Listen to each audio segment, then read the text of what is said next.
আরব্য রজনী part 10। তাহলে ওঠো, চলো দেখবে দরজার পাল্লায় কি লেখা আছে। ছেলেটাকে নিয়ে দরজার সামনে গিয়ে দাঁড়ালো ওরা। ওকে দেখালো সোনার অক্ষরে লেখা আছে, তোমার ভালো লাগলো কি মন্দ লাগলো সেটা কোনো কথাই নয়, যা করতে বলবো শুধু তাই করে যাবে, অন্যের ব্যাপারে আদৌ নাক গলাবে না। ছেলেটা বলল, তোমাদের সাক্ষী রেখে আমি হলফনামা পড়লাম, এর অন্যথা করব না।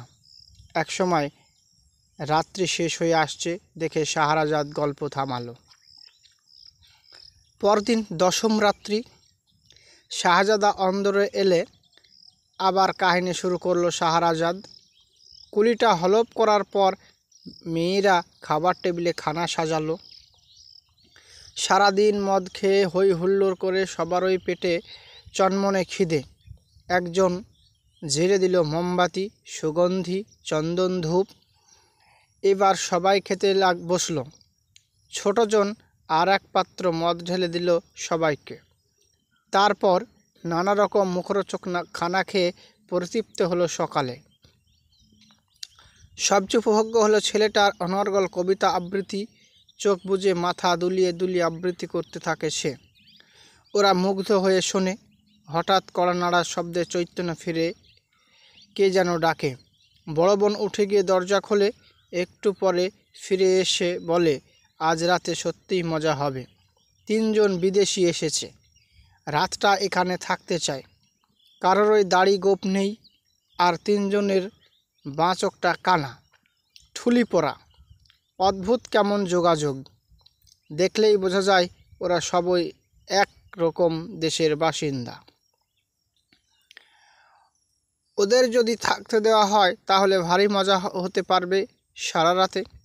সবাই বলল, বেশ তো, ওদের ভেতরে নিয়ে এসো, কিন্তু ওদের আগে দরজার হলফনামা পড়িয়ে দাও।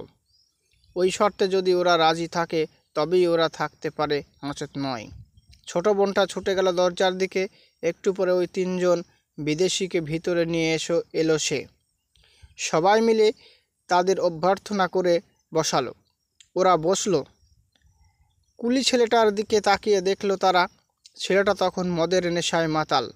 ওকে দেখে ওরা ফিস ফিস করে বলাবলি করতে থাকে, মনে হচ্ছে ওই ছেলেটা আমাদের জাত ভাই আর এক কালান্দার ফকির। ওদের কথা কিন্তু ছেলেটার কানে গেল, আর হঠাৎ সে সোজা হয়ে দাঁড়িয়ে উঠে বলল, ঠিক আছে ভাই সাহেব, আপনারা আরও একটু ঘরোয়া হয়ে আলাপ সালাপ চালান। গোমরা মুখ হয়ে বসে থাকলে তো চলবে না। ওর কথা বলার ধরন দেখে সবাই হো হো করে হেসে উঠল। মেয়েরা বলল, আমরা এই বিদেশি কালান্দার ফকিরদের নিয়ে একটু মজা করব। কালান্দারদের খেতে দিল ওরা। গোগ্রাসে খেলেও তারা প্রচুর। যেমন খেলে খানা, তেমনি গিলল মদ। অবশেষে সবাই যখন মদের নেশায় চুর, তখন মেয়েগুলো বায়না ধরল কালান্দারদের গান শুনবে তারা। ওরা বলল, নিশ্চয়ই শোনাবো, কিন্তু গানের সাথে বাজনা না হলে কি জমবে? বাজাবার কিছু আছে কি? বড় বোন জবাব দিল, আছে, একটা বড় মসুল জয়ঢাক আছে। ইরাকের ফুট আর পারস্যের সানাই আছে আমাদের ঘরে। উল্লাসে ফেটে পড়ল ছেলেটা।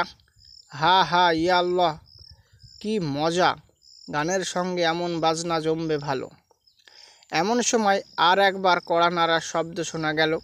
সেই রাতে খলিফা হারুন অল রশিদ নগর পরিক্রমায় বেরিয়েছেন।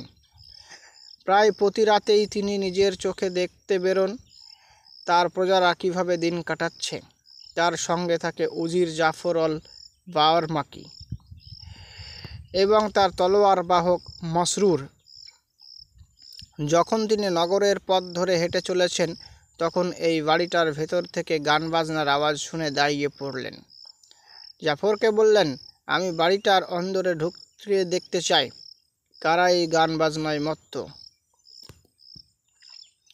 জাফর খলিফাকে নিরস্ত করার জন্য বলল, ওরা এখন মদ টদ খেয়ে চুর হয়ে হই হুল্লোড় করছে, ওদের সামনে যাওয়া কি আপনার ঠিক হবে হুজুর? হয়তো আপনার কোন চোট লেগে যেতে পারে। তা হোক। খলিফা বললেন, দেখতে হবে ব্যাপারটা। তুমি এমনভাবে ঢোকার ব্যবস্থা করো যাতে ওরা বুঝতে না পারে আমার পরিচয়। যা বলবেন হুজুর। জাফর গিয়ে দরজায় কড়া নাড়ল। ছোট বোনটি খুলে দিল দরজা। জাফর বলল, শোনো মা, আমরা তিবারিয়া দেশের সওদাগর। 10 দিন হলো বাগদাদ শহরে এসেছি। এখানকার সওদাগরদের মোড়লের বাড়িতে উঠেছি আমরা। সেখানেই রেখেছি আমাদের সামানপত্তর। আজ রাত্রে এক ব্যবসায়ী আমাদের খানাপিনার নিমন্ত্রণ করেছিল, তার বাড়িটাও আমরা দেখেছি, কিন্তু এই রাতের অন্ধকারে ঠাউর করতে পারছি না। পথ হারিয়ে ফেলেছি। গোলক ধাঁধায় ঘুরতে ঘুরতে অনেক রাত হয়ে গেল। এখন আমরা আর ফিরতে পারবো না। আজকে রাতটার মতো যদি তোমাদের এখানে একটু আশ্রয় দাও, খুব উপকার হয়। আল্লাহ তোমাদের দোয়া করবেন। মেয়েটি দেখল সম্ভ্রান্ত বংশের লোক এরা। ভিতরে গিয়ে অন্য 2 বোনের সঙ্গে পরামর্শ করে ফিরে এসে বলল, আপনারা মেহেরবানি করে ভিতরে আসুন। আজ রাতে আমাদের মেহমান হয়ে থাকবেন আপনারা। ভিতরে ঢুকতেই আর 2 বোন স্বাগত জানালো।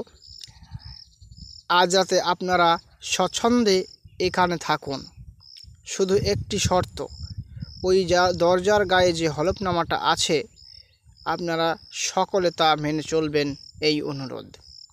জাফর হলফনামা পড়ে দেখল, বলল, আমরা রাজি। ওরা 3 জনে গিয়ে বসলো ওই কালান্দারের পাশে। একটি মেয়ে সোনার পাত্রে সবচেয়ে দুষ্প্রাপ্য সরাব এনে ধরল খলিফার সামনে। খলিফা বললেন, আমি হজ যাত্রী, ওসব আমি খাই না। তখন গোলাপ জলের শরবত এনে দেওয়া হলো তাকে। সাগ্রহে পান করলেন তিনি। খলিফা অবাক হয়ে দেখতে লাগলো 3 জন কালান্দারের বা চোখ কানা, ঠুলি পরা। ওদিকে নাচ গান বাজনা খানাপিনা জোরসে চলছে। একসময় বড়জন বলল, আর কারো খানাপিনার কিছু দরকার আছে? সবাই জানালো, না, যথেষ্ট হয়ে গেছে। তখন কালান্দারদের সে অনুরোধ করল তারা হলের মাঝখানটা ছেড়ে যেন দরজা ঘেঁষে বসে। হলটা ভালো করে সাফ করলেন এক বোন। অন্য 2 জন কুলি ছেলেটাকে ডেকে বলল, তোমাকে একটা কাজ করতে হবে। তুমি তো আর বাইরের লোক নও, এখন আমাদের ঘরেরই একজন। ছেলেটি তৎক্ষণাৎ গায়ের চাদর আর জামা খুলে ফেলে কোমরের দড়িটা ভালো করে আটতে আটতে বলল, জো হুকুম বিবি সাহেব, আমার পিছনে এসো। এই বলে তাকে সঙ্গে নিয়ে পাশের ঘরে চলে গেল। একটু পরে শিকল বাঁধা 2টো কালো কুচকুচে মাদি কুকুরকে নিয়ে আবার ঘরের মাঝখানে ফিরে এলো। একখানা শঙ্কর মাছের চাবুক হাতে তুলে নিয়ে ছেলেটাকে বলল, কষে লাগাও ঘা কতক এই মাদিটাকে। একটা কুকুরকে এগিয়ে দিল সামনে। বড় বোনের হুকুম মতো চাবুক চালাতে লাগলো সে। কুকুরটা যন্ত্রণায় আর্তনাদ করতে থাকে। একসময় ছেলেটার হাত থেকে চাবুক কেড়ে নিয়ে কুকুরটাকে জড়িয়ে ধরে সোহাগ করতে লাগলো। পিঠ চাপড়ে আদর করলো, চোখের জল মুছিয়ে দিল আর কপালে চুমু খেলো। একটু পরে অন্য কুকুরটাকে এগিয়ে দিল ছেলেটার দিকে, বলল, চালাও চাবুক। এই ঘটনার পুনরাবৃত্তি হতে লাগলো। এই দৃশ্য দেখে খলিফার হৃদয় বেদনার্ত হয়ে উঠল। জাফরকে বলল, মেয়েটিকে জিজ্ঞেস করতো কী ব্যাপার। জাফর বলল, এই ব্যাপারে চুপ করে থাকাই ভালো। মেজে বোন ছোটকে বলল, এসো আমরা রোজ রাতের মতো প্রথা অনুসারে এবার যা যা করতে হবে করি। এই বলে মার্বেল পাথরের বাঁধানো বেদির ওপর উঠে দাঁড়ালো সে। ছোট বোনটি পাশের ঘর থেকে নিয়ে এলো একটা বটুয়া থলে। অন্য 2 বোনের সামনে দাঁড়িয়ে থলে থেকে ছোট্ট একটা ফুট বের করে বাজাতে লাগলো। অনেকক্ষণ ধরে করুণ সুর বাজলো। পরে যখন থামলো, মেজে বোন চিৎকার করে উঠল, আল্লাহ তোমাকে শান্তি দেবেন বোন। তারপর উম্মাদের মতো নিজের পোশাক আশাক ছিঁড়ে কুটি কুটি করতে লাগলো। এক সময় অচৈতন্য হয়ে মেজেই লুটিয়ে পড়ল। খলিফা লক্ষ্য করলেন মেয়েটির সর্বাঙ্গে চাবুকের দাগ। বিস্ময়ে হতবাক হয়ে পড়লেন তিনি। বড় বোন এসে তার মুখের জলের ঝাপটা দিতে লাগলো। কিছুক্ষণ পরে তার জ্ঞান ফিরল। এবার সে নতুন জামা কাপড় পরে উঠে দাঁড়ালো। খলিফা ফিসফিস করে জাফরকে বললেন, ব্যাপারটা লক্ষ্য করলে? কিছু বুঝলে? মেয়েটির সর্বাঙ্গে চাবুকের দাগ দেখতে পেয়েছ? ওই মাদি কুকুর দুটোকে নির্মমভাবে প্রহার করা আর মেয়েটার পিঠের ওই চাবুকের দাগ আমাকে গলক ধাঁধায় ফেলেছে। এই রহস্যের সন্ধান আমাকে করতেই হবে। জাহাপনা, জাফর সবিনয়ে বলল, এই শর্তের কথা স্মরণ করুন হুজুর। কোনো কিছু অহেতুক কৌতূহল এবং যে ব্যাপারের সঙ্গে আপনি জড়িত নন সে কথা জিজ্ঞেস করা শর্ত বিরুদ্ধ। এমন সময় মেজ বোনটা আবার সেই ফ্লুট বাজাতে লাগলো করুণ সুর। আবার সেই একই ঘটনার পুনরাবৃত্তি হলো। খলিফা দেখলেন মেয়েটি তার পরিধেয় বস্ত্র কুটি কুটি করে ছিঁড়ে ফেলে অজ্ঞান হয়ে গেল। তার গায়ে সেই চাবুকের দাগ, চোখে মুখে জলের ঝাপটা মেরে আবার জ্ঞান ফেরানো হলো। এইভাবে একই ঘটনার 3 বার পুনরাবৃত্তি হলো।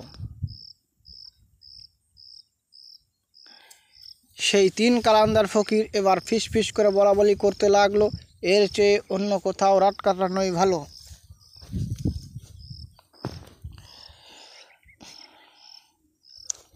ভালো ছিল। এই বীভৎস দৃশ্য চোখে দেখা যায় না।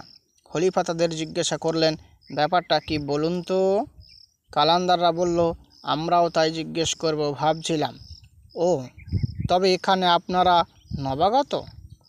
একেবারে আপনাদের আসার একটু আগে এসেছি আমরা। কি হচ্ছে, কেন হচ্ছে কিছুই বুঝতে পারছি না। আমার মনে হয় ওই ছেলেটা বোধহয় সব জানে। কুলি ছেলেটার কানে গেল কথাগুলো। বলল, আজই আমি প্রথম ঢুকেছি এ বাড়িতে। এই সব হতচ্ছাড়া কাণ্ড কারখানার বিন্দু বিসর্গ বুঝতে পারছি না আমি। আজকে রাতটায় মাটি হয়ে গেল। এর চেয়ে যদি রাস্তার ফুটপাতে শুয়ে থাকতাম তাও ভালো ছিল। তখন ওরা সবাই মিলে পরামর্শ করতে লাগলো, আমরা 7 জন আর ওরা 3টি মেয়ে, আমাদের অত ভয় পাবার কি আছে? চলো আমরা এর চেয়ে কৈফিয়ত তলব করি। এসবের মানে কি? কেন এই নৃশংসতা? ওরা যদি সোজা কথায় জবাব না দেয়, জোর করে জবাব আদায় করতে হবে। সবাই এ কথায় রাজি হলো না শুধু জাফর। বলল, আমরা যে শর্তাবদ্ধ সে কি মনে নেই? আজ রাতে আমরা ওদের মেহমান। আগে থেকে শর্ত করিয়ে নিয়েছে আমাদের। যে ব্যাপারে আমাদের কোনো স্বার্থ নেই সে ব্যাপারে নাক গালানো চলবে না, কোনো কৈফিয়ত তলব করা চলবে না। এখন যদি আমরা এ শর্ত না রাখি, আতিথ্যের অপমান করা হয় না? ভোর হতে আর মাত্র ঘণ্টাখানেক বাকি। আল্লাহর নাম করে যে যার পথে বেরিয়ে পড়ব। খলিফার দিকে ঝুঁকে আবার বলতে লাগলো, আর তো মাত্র ঘণ্টাখানেক বাকি, তারপর দরবারে ফিরে গিয়ে ওদের তলব করে নিয়ে যাব। তখন আপনি সব ব্যাপারেই জানতে পারবেন হুজুর। কিন্তু খলিফা ধৈর্য হয়ে বললেন, অতটা সময় আমি ধৈর্য ধরতে পারবো না। এই ব্যাপারে সকলই অধৈর্য হয়ে গেল। কিন্তু প্রশ্ন হলো, কে জিজ্ঞেস করবে ওদের? শেষ পর্যন্ত ঠিক হলো ছেলেটাই বলবে। মেয়েদের একজন জিজ্ঞেস করলো, তোমরা ফিস করে কি কথা বলা বলি করছো? তখন বুকে সাহস রেখে কুলি ছেলেটা উঠে দাঁড়িয়ে বলল, মালকিন, আমরা জানতে চাই কেন আপনি ওই কুকুর দুটোকে অমন প্রহার করলেন, আর কেনই বা তাদের সোহাগ করে চুমু দিলেন, আর আপনার দেহেই বা ওরকম চাবুকের দাগ দেখলাম কেন? কি ব্যাপার আমাদের খুলে বলুন। বড় বোন জিজ্ঞেস করলো, এ কি তোমার একার প্রশ্ন, না সবাই জানতে চেয়েছেন? ছেলেটা বলল, একমাত্র জাফর ছাড়া আর সকলেরই এই জিজ্ঞাসা। বড় বোন বিস্মিত হয়ে বলল, আপনারা আতিথ্যের শর্ত ভঙ্গ করেছেন, আপনাদের শাস্তি পেতে হবে। আপনারা না প্রতিজ্ঞা করেছিলেন অন্যের ব্যাপারে নাক গলাবেন না, কোনো কৈফিয়ত চাইবেন না, কিন্তু একই ব্যবহার আপনাদের। আদর করে ঘরে ডেকে এনে জায়গা দিয়ে ভালো মন্দ খাইয়ে আমরা কি অন্যায় করেছি? এই বলে চাবুকটা তুলে নিয়ে সপাং সপাং করে 3 বার আওয়াজ করলো মেজই। আর তখন কি আশ্চর্য, পর্দার ওপারে দরজার পাল্লা খুলে গেল। সঙ্গে সঙ্গে ভিতরে ঢুকলো দৈত্যের মতো দেখতে 7 জন নিগ্রো। সবারই হাতে ধারালো অস্ত্র। মালকিন হুকুম দিল, এই অসভ্য লোকগুলোকে শিকল দিয়ে একটার সঙ্গে একটাকে বাঁধো। তৎক্ষণাৎ ওরা সবাইকে শিকল দিয়ে বেঁধে ফেলে বলল, মালকিন হুকুম করুন, এক্ষুনি এগুলোকে কতল করি। এই কথা বলে খাড়া তুলতেই শোনা গেল, থামো, ঘণ্টাখানেক বাদে আমি হুকুম দেব। তার আগে জেনে নিতে চাই কে কি মেঘদারের লোক। কুলি ছেলেটা কেঁদে ফেলল, দোহাই মালকিন, আমার কোনো দোষ নাই, আমাকে মেরো না। এই এক চোখওয়ালা কালান্দার ফকিরগুলো যদি না ঢুকতো বাড়িতে তাহলে এসব কিছুই হতো না। যত নষ্টের গোড়া এই ফকিরগুলো।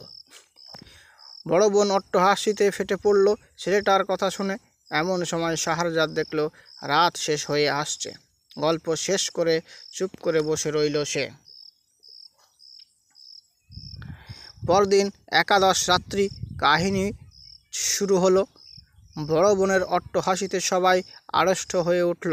না জানি কি করে সবাইকে লক্ষ্য করে সে বলল, আমি তোমাদের অসহায় নিরশ্রয় ভেবে এখানে আশ্রয় দিয়েছি। তোমরা প্রত্যেকে নিজের নিজের আত্মপরিচয় বলো, শুনব। যদি বুঝি তোমরা সত্যি অসহায় নও তাহলে তোমাদের মৃত্যু অনিবার্য। এই সময় খলিফা জাফরকে বলল, শুনলে তো জাফর, আর বাঁচার কোনো আশা নাই। চটপট আমাদের আসল পরিচয় জানিয়ে দাও, নাহলে বেঘরে প্রাণ যাবে। তাই তো আমাদের প্রাপ্য হুজুর। এটা কি রসিকতা করার সময় জাফর? বড় বোন সবাকে কালান্দার ফকির তিনজনকে লক্ষ্য করে বলল, তোমরা কি তিনজন ভাই? না না, তিনজন তিন দেশের লোক। আমরা গরিব দুঃখী মানুষ, দিন আনি দিন খাই। আমাদের বিষয় আশয় সহায় সম্বল বলতে কিছুই নাই। ত্যাগই আমাদের ধর্ম। আমাদের কি সবাই জন্ম থেকে তোমাদের কি সবাই জন্ম থেকে চোখ কানা? একজন কালান্দা জবাব দিল, না, জন্মের সময় আমি কানা ছিলাম না, কিন্তু এক অদ্ভুতভাবে আমার চোখটা হারিয়ে ফেলেছি আমি। বাকি দুজন কালান্দারও একই কথা বলল। আরও বলল, তারা তিনজনে তিন দেশের বাসিন্দা, ঘটনাচক্রে একত্র হয়ে গেছে। ওদের জীবনের কাহিনী বড় বিচিত্র, চমৎকার। ঠিক আছে, বড় বোন গম্ভীরভাবে বলল, তাহলে এক এক করে তোমাদের জীবনের কাহিনী শোনাও। সব শুনে যদি ভালো লাগে তবে এখান থেকে নিরাপদে চলে যেতে দেওয়া হবে। কুলি ছেলেটা এগিয়ে এসে বলল, মালকিন, আমি খুব গরিব, সামান্য কুলি। সে তোমাদের জানা। তোমরা আমাকে কুলি হিসাবে এই বাড়িতে নিয়ে এসেছো। আমার জীবনের অদ্ভুত ঘটনা কিছু নাই। অদ্ভুত যা কিছু আমার জীবনে আজ দিনের বেলায় তা ঘটেছে, আর সেসব তো তোমাদের জানা। সে কাহিনী এখানে বলাও যাবে না, তাই আমাকে রেহাই দাও। ঠিক আছে, এখন তুমি যাও, বিশ্রাম করো গে, সবশেষে তোমার কথা শুনব। ছেলেটি আপত্তি জানিয়ে বলল, না না, ওদের কাহিনী না শুনে আমি নড়ব না।